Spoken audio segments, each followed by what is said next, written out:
Hey, world, welcome back to another episode of Be Inspired Podcast, where we're inspiring you to live the abundant life you deserve.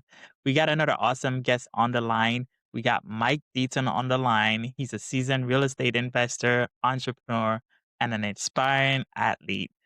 He's the co founder of Flipping Dirt and a land flipping coaching program that helps hundreds of clients generate life changing income, time, freedom, and peace of mind. So, let's give it up for Mike Deaton. Thank you for coming on. I appreciate you coming on here and let's get it going, man. Thanks for having me on the show, Samuel. I'm excited to talk land, Nice. athletics, or wherever you want to take the conversation. What kind of athletic you're into? That's I'm interesting. I'm by no means. I'm a runner. I like running. I've run for about since I was 30. I kind of got back into running.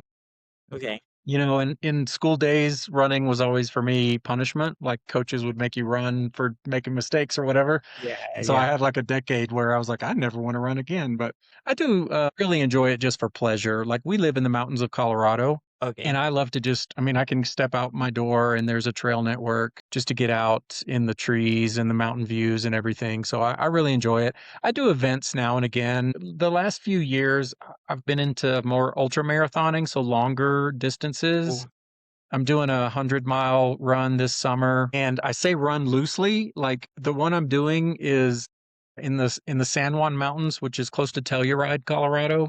And so it's more of a hiking event, I think, than much running. And it's going to be a long one. So anyway, that's kind of what I do mostly. I've done a little bit of mountain biking here in the last couple of years, nothing too serious, but I just love being outdoors. I mean, I have my health, thankfully. And this was a big part of one of our origin stories for my wife and I in yeah. starting our own business was so that we could live where we wanted to and enjoy active lifestyles and pursuits while we were young enough to do it instead of waiting till we were 60 or 65 or never. And so, True. that was a big driver for us in getting started as entrepreneurs. So one question for you. Strava or Nike Run Club?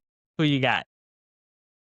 I have a Coros watch, which I don't know if you've heard of Coros, but it No. has like incredible battery life. Like I'm talking a month of battery life or a week of full on ultra type endurance stuff. They have their own Coros environment. I am on Strava. Yeah. I can't tell you the last time I went to it. I think everything still syncs there, but yeah, I haven't ever gotten into the Nike environment. All right, all right. No, I'm asking because I run too, and I haven't got to 100 miles yet. Only 13 Me miles. either. 14 miles have been the max that I've done. Okay. I did just maybe a quick diversion. Um, for me, I don't know if you've heard of Leadville in Leadville, Colorado, but Leadville in the ultra world is one of the hardest ultra marathons, and they host a series of events each year, both running and biking. And their crown jewel is the 100-mile event, and it's a lot of it's at elevation, so it's 10,000 feet and above. A lot of elevation gain and loss, and for the last 3 or 4 years, it's a lottery. Like you can't just sign up; you have to enter the lottery, and then if they pick you to be in the event. So last year I did a few events at Leadville. They have a marathon, they have a 50-mile event, which I did, and then I was actually in the 100-mile, but I got cut at like mile 40, just wasn't going fast enough. And I was kind of pretty beat up at the time. So hopefully this time I'll get all the way through, but Hey, it's a masochistic pursuit a little bit there. yeah. Hey, you got to 40 miles in 100 miles. There's most people that haven't even started yet, so you're on the right path. And even if you get Um, to mile 50 this time, you did more than most people. that's true. So let's get into it, man. How did you end up getting to flipping dirt? That's Mhm. interesting to me. So how did it started? I saw that you got laid off. Yeah, I spent a little over 20 years in corporate America. I was a salaried employee. I worked for some of the large tech companies in the US. I finished my career with Microsoft, and in 2016, I was part of a layoff. There was really a reduction in the company. I Yeah. was living in Dallas at the time, and we had a small office. I was in operations, so working on the hardware products of Microsoft, if you think about the computers and gaming systems, and really responsible for that supply chain. And for me to go anywhere beyond where I was, as far as my level, would have required a relocation to Washington, where headquarters is.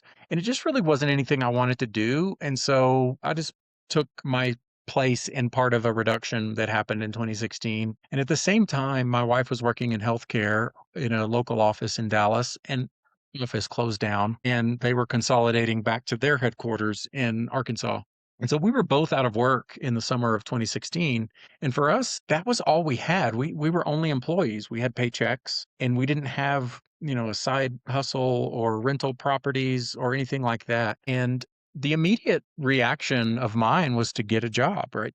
I started interviewing with Apple and Amazon and Tesla and other tech companies. And, the job market was good. I'm sure I could have landed a position, but I was really apprehensive about what was the company culture going to be like? Were we going to have to relocate to the West Coast or somewhere else? Which I already didn't want to do.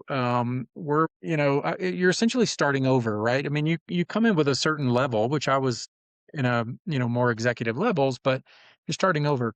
And so all of that just didn't really sound very good. And it led us to slow down and think about designing our life and what we wanted out of life. And we were fortunate that we had some savings, and we had the ability to take a pause and to think about it. And for us, it was some of the things that I've already mentioned, like being able to live where we wanted to. We really enjoy spending time together. My wife and I had worked in an office together previously, and we really enjoyed it. And so we wanted to spend more time together. And all of this really pointed us towards entrepreneurship in some fashion. And so we started thinking about what types of businesses could we start. And I had heard about other people doing land flipping years back, maybe Yeah. 2 years before this, and casually looked into it. I had invested in a little toolkit that taught the processes, but I hadn't looked at it because I was a full-time employee and I was working and traveling and doing all the things that life has. And so it was in that moment that we just decided to take a look at that we already had in our midst. And so we went through the material, and it just sent us down that path through a series of further steps. We went to a boot camp. We met other people that were having success. And so we got a little bit of a proof that this could work. And so we decided to go all in with it. We put some money into a business account, set up a business, found a coach and a mentor, gave ourselves a time horizon of like 12 months to say, okay, let's really give this our best for 12 months. And if it works, it works. And if it doesn't, we could always go back and get jobs or try to do something else. And so it was a little bit of luck, but a little bit of intentional exploration as well that we stumbled upon land flipping. So you started off with both of you guys getting laid off. So tell me, when stuff like that happens, you usually go on a downward spiral and other things start happening. Like, so you got laid off first, then your wife, then maybe something else would have happened. So how did you guys both stop yourself from going down that path of falling further down the line? Well, yeah, it's a great point of reflection. So first off, we had at that period of time, we had a solid foundation underneath us. We had taken responsible steps, or we didn't carry debt. We had a mortgage, and we had car payments, and we had Yeah, kind of the normal norm. stuff, but we weren't really carrying a lot of debt. We had savings. And so we had, you hear people talk about give yourself 6 months of cushion or 12 months of cushion. And so we did have means, and we had savings that we could draw on, as well as I got a really nice severance package because I had a lot of seniority at Microsoft. And so we had this safety net underneath us. I will say there was a lot of anxiety in that moment because, like I said, that was our only income. We have two daughters. They were um, 16 to 18. They were getting ready to go to college. And so that was actually already taken care of in terms of funding their education. And so it de-risked a lot of what I normally saw as risk, like my responsibility to provide for the family and to have to pay bills. And we knew we had a certain amount of time, years in fact, that we could go and be okay. And so that was, I would say, fundamental, was just being in a healthy place. That being said, like I said, there was a lot of anxiety I mean, it's uncomfortable to not be working or to not have an income coming in. But my wife and I also have a really healthy relationship, and we are very nurturing and supportive in one another. And so I think both of us going through this helped even bond us more tightly. And we were able to together, be in this together and really work towards a common goal. And we did a lot of, we're both into personal development and, positive attitudes, doing things, staying healthy of body and of mind, and being able to, all of those things really helped us thrive in this, what could have been, like you said, a downward spiral or a crisis moment. We made something better out of this process. And quite honestly, if it had not happened, I'm not sure I was the type of personality to venture out on my own if certain things hadn't lined up at the time. And so it was really I see it as a fortunate event in our lives because, I mean, our life today, 10 years later, is really so much richer and more beautiful than I don't think I could have ever imagined back then. I mean, I would still be most likely working for someone else, hoping to get a 3% raise this year, maybe a bonus, instead of being in total control of my income and being able to grow and pursue things that I love. Um, you know, really, I think having the foundation before you need it, it's like meditation or physical fitness or whatever.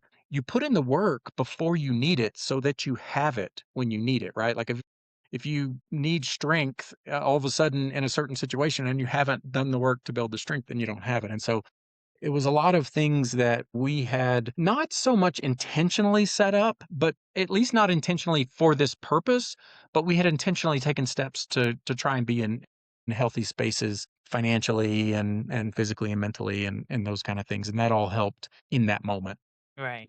set things up. I appreciate you saying that.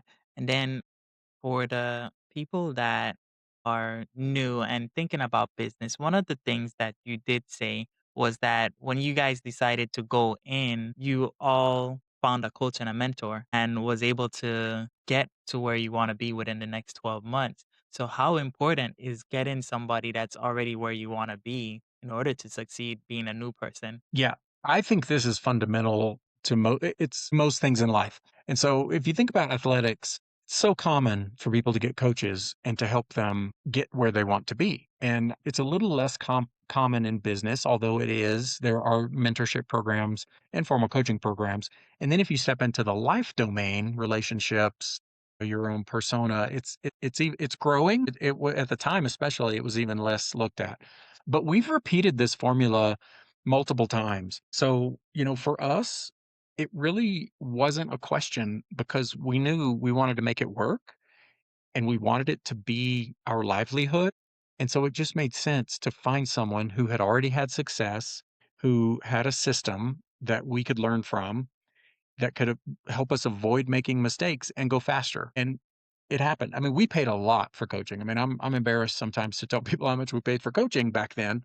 And it was a tough investment to make, but we saw it as an investment and we got a return on it. I mean, we're still 10 years later, we've grown every year. We've easily made up that investment that was huge at the time, but you know, it's almost all the amount of benefits that we've gotten from it. Obviously, there are financial benefits, but there's so many other intangibles like our lifestyle, being able to design a life of freedom. We've since done other real estate pursuits. Right before COVID, maybe in 2020, we got into multifamily investing where we were going into large 100+ unit apartment buildings and coordinating investments there. Well, we did the same thing. We found a group that was doing this and that could help teach us. And there were other benefits as well. You network with like minded people, you're able to attract investors, you avoid mistakes, even though, you still make mistakes along the way. But it's just, I think it's so helpful. It's obviously situational. There are some circumstances where you don't need a coach or a mentor, right? You can take time. You can learn on your own.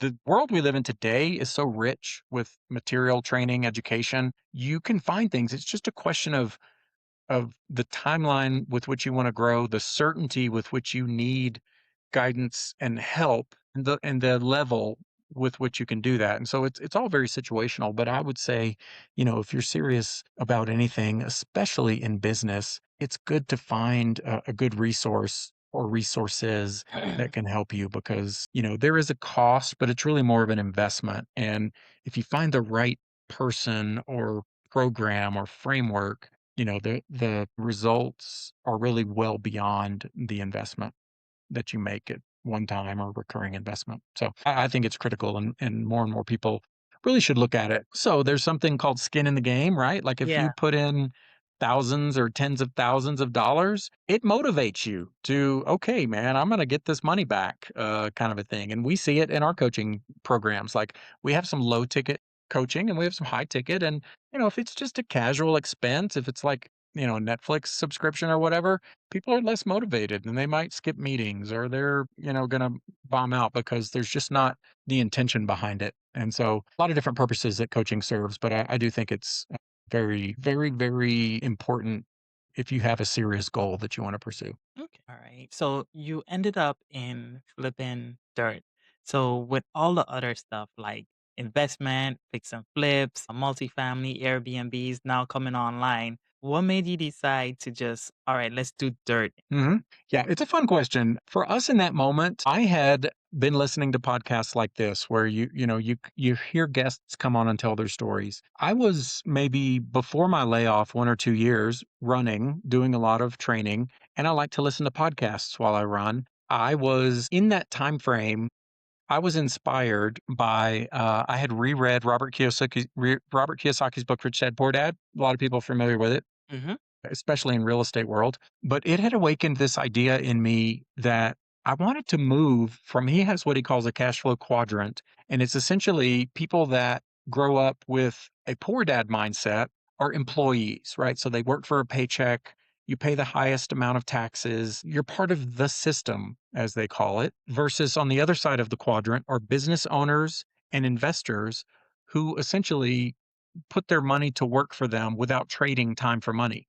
And so that had awakened this idea for me that I really wanted to start to shift over there. And so I started listening to podcasts, listening to people that were starting businesses. And in that process, I heard about, a couple of people doing land flipping, and that's what sent me down that path. The more I learned about it, it is, first of all, it's a very low risk business. Like the way the business model works is you buy properties well below the market value and you can immediately turn around and resell it for a profit. You don't have to do a renovation project. You don't have to worry about property managers or tenants or reviews or all of the stuff that comes along with rentals or self storage units or things with structures. It's a super simple business model. On top of that, the cost to get into the business can be really, really low. Like you can buy properties for hundreds of dollars or low thousands of dollars instead of a $25,000, $50,000 investment in a home or a rental property. You don't have a loan on it, so you don't have to worry about, making a mortgage payment or a loan payment. And on top of that, your ROI in this business is double, triple, or 5x your money, depending on how you buy your asset. And so it was just so incredibly appealing to hear all of that coming together in one package. It was a little bit too good to be true, but the more we learned about it, the more success stories we heard about people doing it. And we decided that this was where we were going to start. And like I mentioned, we have rental properties, we've done fix and flips, we've done multifamily. They're all so complicated and they're all so stressful. We just go right back to land. 95% of what we do today still is land investing and land flipping. It generates a lot of money for us. And we then put that into other investment classes, mostly trying to be as passive as we can. But Yeah. we have some other assets. But I mean, it's no night and day comparison between the amount of effort that goes into the simplicity of land flips versus the complexity of these other real estate asset classes. And so that was for us, all those things were really attractive and what pushed us into land to begin with, and it keeps us there to this day. I like that because I never thought done some door knocking for foreclosures and Mm. real estate. So I know how to get foreclosures and short sales, but I never thought about like land. So that's interesting that you have a whole different business in land that it's kind of untapped. Yeah. Gets all the messiness out of having a structure on it, and yes, there's less competition, so it's not like, I mean, if you've done that, then you understand there's, for every door you knock on, there's a bunch of other people also knocking on those doors and Yeah. and vying for the same property. I mean, we see a little bit of that in land, but it's nowhere near what you see in fix and flips or in the rental markets and Airbnbs and things like that. Okay. So what's the simplest example you can share that shows how like accessible this strategy can be? Yeah. So, like I said, we work with many clients and they all come with different financial situations. And so I would say if your question or your scenario is how easy it is to get started, a lot of our clients that come in with small budgets, there are areas in the country where you can buy properties for $1,000 or less, honestly. But let's just take 1,000 because it's a nice round number. You can go find a 1 acre property in New Mexico or in Arizona, here in Colorado, even. You can find properties that you can buy for $1,000 that are worth 2 or 3,000 on the open market. And so essentially what we're doing is we're finding a market that fits our strategy, which is the first thing we do with clients is we sit down and we map out a strategy. So we would want to know how much time do you want to put into the business? What's your goal? How much money do you want to make ultimately? And how much money either do you have or can you get access to? And that determines the deal size. And that steers us into certain markets and areas of the country.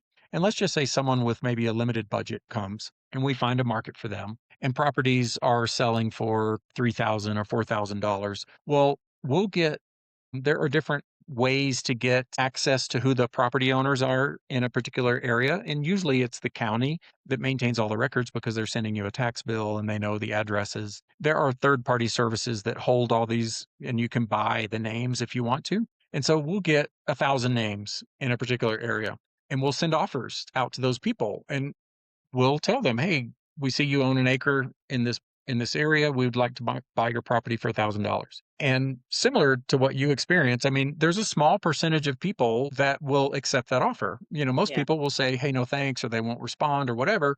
But one or two people will raise their hand and say, "Yeah, I'd be open to sell my property to you." And that's enough, honestly. I mean, if you think about sending out 1,000 offers, well, it might cost $500 or $600 to do that. And obviously, if you're playing at the low end of the property value, margins get a little tighter because all that money starts to add up. But even at that small example, if you buy a property for 1,000 and it's worth 2,500 or 3,000, you'll get out of that um, 1,000 offer campaign, you'll get 5 to 10 accepted offers. And, if you're able to then turn around and do all those deals, well, you can make 1,000 or $2,000 off of each of those. And so you'll easily make up the cost that you spend to send those offers out.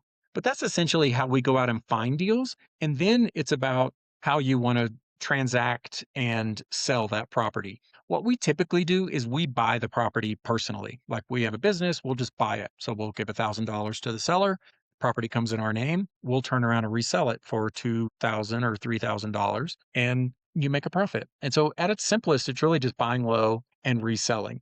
There's obviously, like in the housing market, there are all these other exotic strategies that you can do: double closes, purchase options, wholesaling. All that applies in land as well, and we teach those strategies. They're very helpful. But that's kind of how we have personally gone about doing things, and most of our clients will do it that way as well. It's just cleaner, it's simpler, it requires less hustle, if you will, than the other ones. But that's a simple example. It scales all the way up to $100,000 properties. It's the same business model. It adjusts a little bit. Obviously, if you're buying a $100,000 property, somebody's not going to sell it to you for $30,000. You have to take a bit of a percentage shrink on that, but your net margins are going to be $20,000 or Yeah. $25,000 or something. That's really at a high level kind of how things work, but it's very easy to get into. I mean, it's just not super exotic. You're sending out, you're doing some math, right? You're going into a market and you're saying, how much are properties selling for here? And it's just like in a house, you want it to be comparable. Like you don't want to compare a 1,000 square foot home to a 4,000 square foot home or whatever. You're looking at acreage with land. You're looking at, are we talking about 1 acres or 20 acres? And so you get a comp and you understand properties in a certain area are selling for $5,000 an acre. And so then you go and make an offer that's proportional to where you want to be. There's a little bit involved, but it's nothing overly exotic and it's pretty easy. I mean, I'm working with a client today, in fact, that has just done his first mailing campaign and he has like 8 different accepted offers. And so now it's a process of how to prioritize these offers, which one is going to yield the most. There are some in a advantageous location than others or other things there. And it's just a repeatable formula that works. but it's very approachable, right? I mean, it's people with limited budgets can do it the same as somebody with a really big budget. Yeah. Wow. I like that. So, about how long would you say that? I know you said you buy the land. So, how long would people say you don't buy it? How long would it be hold for? If we don't buy it, Yeah, if you don't buy it, because you said you buy it from your students. So, say somebody's but new. we don't buy from our students. Oh, okay, okay, We have our own personal land business where okay, we're buying and selling properties. With our students, we're just helping them set up their own business, and so okay, they're okay. going off, and we So, have partnered. Yeah, we have partnered in the past with a couple students, but it's more of an exception than a rule. But in terms of the process itself, I mean, we've sold properties same. okay, Sometimes I think our longest hold is 11 months. Like we had a 100-acre property that we purchased, and we had to find the right buyer for it that had the means and wanted it was more of a hunting type of a property. But on average, I would say 7 to 8 weeks is kind of a normal hold period. It's not really long. Things can go, 3, 4, 5 months. It really depends on the area. And this is where we help our clients pick a market that has a lot of health in it, right? You want to see, is there a good buying and selling activity happening in a market? You don't want to go into a market where they've only sold a couple properties in the last 12 months or something, right? Because then you're likely going to have to hold yours a long time. yeah, At the same time, we don't want to go into hypermarkets where there's just too much because then your margins get thinned out. And so that's where we really help people dial in and try to find a market that has a good mix of buying and selling activity happening so that when you get a property, if you're buying at the right price, you're going to be able to turn around and sell it. Another technique in terms of when we sell properties, we do a lot of owner financing. And so we will essentially serve as the bank for the buyer. And in that way, we set up monthly payments for 5 or 6 years. And over the time, now we have monthly income coming in that if we were to stop working today, we could last 5 years because we have a certain income that's going to be coming in and we could just collect those payments. Now, every land deal we do is really just building that even more on the monthly payment basis. And we still do some cash deals now and again. It's good from that standpoint. But that helps make your property more appealing because it just opens up the buying pool because there are a lot of people that want to buy land. They just can't afford to do it in cash and they can't necessarily get a loan from a bank. And so, you can offer favorable terms and collect even more margin on top of what that is. And so that's another strategy that we like to employ. so what are some good areas would you say that are good for land flipping? Man, they are all over the country. So we personally do a lot of deals in Colorado and the Southwest. So West Texas, New Mexico, Arizona, even Nevada, Utah. But where you are in Florida, there's so much land. There's acreage, but there's also a lot of subdivision infill lots. And so there's different people like to target different types of properties, but all along the east, if you go north from you, all there through the Carolinas and Georgia, I mean, there's beautiful treed land. There's just acreage everywhere. It really depends on the budget that you have and your goal. And that's what helps us point into different directions. I will say it's hard to do, like if you think about Miami or even Orlando or whatever, right? I mean, if you're just not going to be able to compete in those areas and you're not going to find great deals because Yeah. people are already locked into the fact that their land is worth a certain amount of money and so getting in metro areas it's a bit harder. It's not impossible, but your yield or your success cycle is going to be a little bit leaner there's ways to do it. I know people that they work with developers and they understand home builders are in a certain area looking for land and they'll traffic and try to find good deals there. But I will say, like, if you're starting out, that's probably not where you want to be targeting. You want to be in outlying areas, but you still want to see in supply and demand. And there's just plenty of those. I mean, we have a methodology that we help walk people through to hone in on the best markets so that they can take a decision. And it's a lot of the factors we talked about. It's like what price range do you have to operate in, how much buying and selling activities are going in, and there's different data sites that will help give you information on this kind of stuff. But I mean, honestly, this country has so much land in it, and there's hundreds of millions of acres available, and there's hundreds of thousands of transactions of vacant land that happen every year. And relative to homes and commercial real estate, there's just a lot less competition in this particular niche. And so it's really a great space to be in if you find the right formula and Yeah. you do it, in the right with the right strategy. So if I'm busy and I work a 9 to 5 and don't have much time, but I have a little bit of money Mhm, saved, how mhm. can you help me start getting into the land flipping business? This is another reason land is a wonderful strategy because honestly, it just takes a few hours a week to do things. And so when we work with clients, a lot of them have W-2s and they have jobs and they're working full time. And they're easily able to do this in a couple hours a week. And so like if you think about picking the market, it doesn't take that long. It takes a little bit of maybe an hour, maybe two. If you're doing long more than that, you're really overthinking things. We also have AI tools that help. Like you can do deep research and let the AI agent go off and do a lot of research and come back with a beautiful report of a couple different markets and how they would fit for you. And so we leverage a lot of that. I would say one of the maybe most time consuming things is just doing some comp analysis. And so once you've picked a market, you go in and you want to understand what properties are have sold for ideally or at least are listed for. That can take a little bit of time, right? You pull together 20, 30, 50 different comparable touch points, do some analysis and understand what properties they're selling for. That might take a few hours, but it's also nothing too much. Once the business is going, there are like we send out campaigns every month, if not every few weeks. But there we use a service where we send them a big file of names and we'll say, "Hey, send 250 every week for the next 6 months." And so that's done. Like we send it to them, it's set it and forget it, and those are going to go out over time. And so we don't have to mess with that. Beyond that, probably the most time intensive thing would be if someone responds and says, "Hey Samuel, I'd love to sell you my property." Okay, well then you need to talk to that person. You need to go do a little bit of due diligence, which is nothing like if you're buying a home. There's only, four or five key things that you need to be looking at.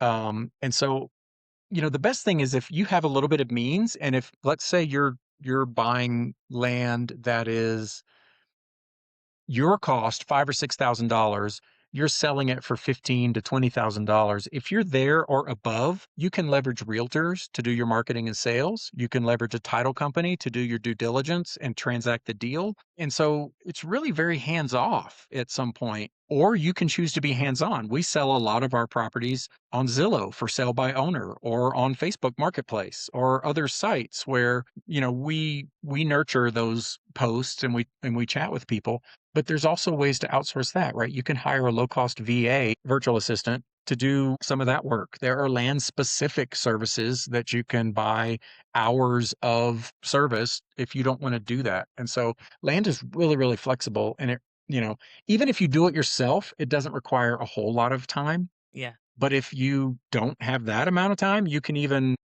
realtors and title companies and services like that are great because it's more of a commission based, like a realtor. You're not paying a realtor up front. You're only paying them on a successful close. And so it's a great way to leverage their services. They will also help you with comps. Like we leverage realtors all the time. If we go to a certain market, we'll engage with them and they'll say, "Hey, let me work up a comp analysis for you." And they'll tell you all the submarkets within a market. Like over here, properties are not moving. Over here, properties are hot. And so there's just ways to leverage resources end to end to help make things very efficient, but also to get the expertise that you may not have Yeah. when you're starting out. So what are some of the mistakes that you would see a new person that's starting out making? Yeah, I would say the most common is because it's early in the step is getting into an unhealthy market.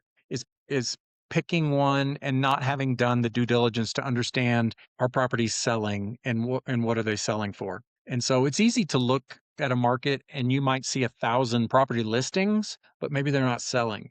And so there's a little bit of time and effort that needs to go in to make sure you're getting into the right spot. Beyond that, I would say the only mistake you can really make is mispricing your purchase. Like if you buy a property um, and you've just not really done the math right on terms of what a property's selling for, and are you buying it below that value so that you can turn around and make a profit? And then the third thing is really in due diligence. There's not a whole lot of things that can go bad in a deal, but sometimes people might carry back taxes that would financially hurt a deal, or if there's a lien on it. And this is where title companies can really help. You can do the work yourself. It's not super complicated, but it's nice to have a title company that does that. They even insure their work so that, you're protected a little bit down the road. Yeah, title insurance. And then the other thing that we like to look at is, does a property have access to it? Is it, it's called landlocked, but you don't really want to buy a property that you can't get to because it's hard to resell. Even properties that have an easement through somebody else's property becomes a little bit hard. And that's an easy check to do as well, right? It either has a road, a documented road that goes alongside it or not. And a lot of these things can be checked with just a simple. Counties all have mapping tools where you can go in and look exactly at a property and how it's set. But there's other things like Google Earth or Google Maps, or there's a bunch of land specific sites and things. One of the most common questions, the most common questions I get are time and money related, and we certainly went down those paths. The risks in this business are there as well, which I just walked through. Beyond that, I mean, I would say the thing we didn't touch on is really the potential of the business. And, we have created over the last 10 years a upper six figure to a seven figure per year land business. And so you can really take this as much as you want and as high as you want, or we have clients that really just want $1,000 a month extra just to help with some bills or to buy some extra things. And so the flexibility is really one of the most compelling aspects of the land business. And I would say that kind of rounds out the discussion that we've had. Yeah, I mean, for me, it's just been, I'm so glad that we stumbled into it really, and we just stay in it. I, you know, I encourage anybody in today's day and age, when you have so many threats, I would say, like everybody talks about AI coming to displace certain types of jobs, or companies are downsizing. I mean, I was part of a layoff. It just happens. I see more and more of those happening. You owe it to yourself to make sure you have something happening in your life to protect against financial hardship. Doesn't have to be land, it could be anything. Today's, it's easy. 10 years ago, it wasn't so easy to start a business than it is now. Like you can start anything, digital products or a service or whatever. But, I would just encourage anybody to take a look, and most importantly, take action on something to get a side income coming up, because we don't know what's going to happen in the future, but there's a lot of doom and gloom out there. So Yeah. you owe it to yourself. Yeah. So, hey, I want to thank everybody that's watched this episode. I appreciate you guys. Go ahead and comment down below if Mike said something that resonated to you.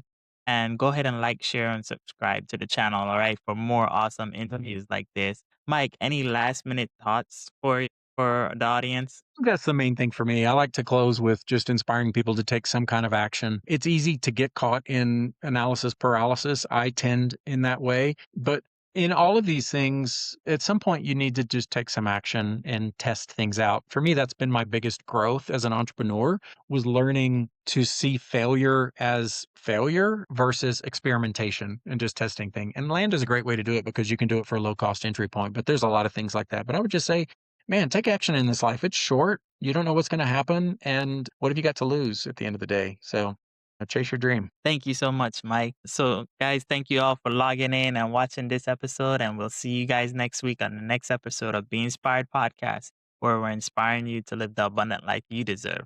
All right. Have a good week.